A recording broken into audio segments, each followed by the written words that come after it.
വ്യക്തിയുടെ ഉള്ളിൽ നിങ്ങൾക്കുള്ള സ്ഥാനം എന്താണ്? ആ വ്യക്തിയുടെ ഉള്ളിൽ നിങ്ങൾക്കുള്ള ഒരു സ്ഥാനം എന്താണെന്ന് നോക്കിയാൽ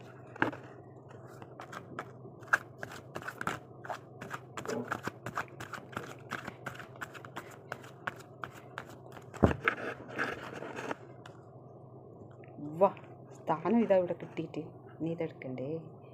ഇതാണ് ആ വ്യക്തിയുടെ മനസ്സിൽ നിങ്ങൾക്കുള്ള സ്ഥാനം കേട്ടോ. ഇതിലപ്പുറത്തെ സ്ഥാനം എന്താണ് ഇനി വേണ്ടത്? എംബറസ് കാണുന്നില്ലേ? ഇതാ ആ വ്യക്തിക്ക് ആ വ്യക്തിയുടെ മനസ്സിൽ നിങ്ങൾക്കുള്ള സ്ഥാനം എന്ന് പറഞ്ഞാൽ ഒരു മാതൃത്വം നിറഞ്ഞൊരു സ്നേഹമാണ്. അത്രയും ഇഷ്ടമാണ് ആ വ്യക്തിയുടെ സമൃദ്ധി, സന്തോഷം, ബാലൻസ്. ആ വ്യക്തിക്ക് നിങ്ങളുടെ ആ ബോഡി ലാംഗ്വേജ് എന്ന് പറഞ്ഞാൽ അത്രയ്ക്ക് ഇഷ്ടമാണ്. ആ വ്യക്തിക്ക് നിങ്ങളെ നോക്കിക്കഴിഞ്ഞാൽ ആ വ്യക്തി മറ്റെല്ലാം മറന്നു പോകുന്നൊരവസ്ഥയാണ് കേട്ടോ. എല്ലാവിധ ആ വ്യക്തിക്ക് ആ വ്യക്തിയുടെ മനസ്സിൽ ആ വ്യക്തിയുടെ എല്ലാവിധ എന്താ പറയണ്ടേ, ആ വ്യക്തിയുടെ ലോക സുന്ദരി തന്നെ നിങ്ങളാണ്. ഇതിലപ്പുറത്തൊരു സുന്ദരി ആ വ്യക്തി ഭൂമിയിൽ കാണുന്നില്ല.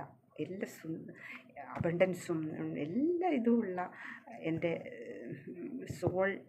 സോൾമേറ്റ് ആണ്. എല്ലാം തികഞ്ഞ സോൾമേറ്റ്.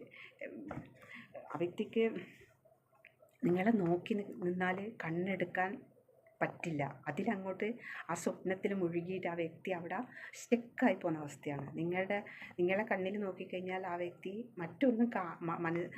മറ്റെല്ലാം മറന്നു പോകുന്നൊരവസ്ഥയാണ്. അതാണ് ആ വ്യക്തിയുടെ മനസ്സിൽ എന്ന് പറഞ്ഞാലുള്ള സ്ഥാനം. അതെന്താ വർണ്ണിക്കേണ്ടത് എനിക്ക് പറയാൻ വാക്കുകളില്ല. അതാണ് ആ വ്യക്തിയുടെ മനസ്സിൽ നിങ്ങൾക്കുള്ള സ്ഥാനം.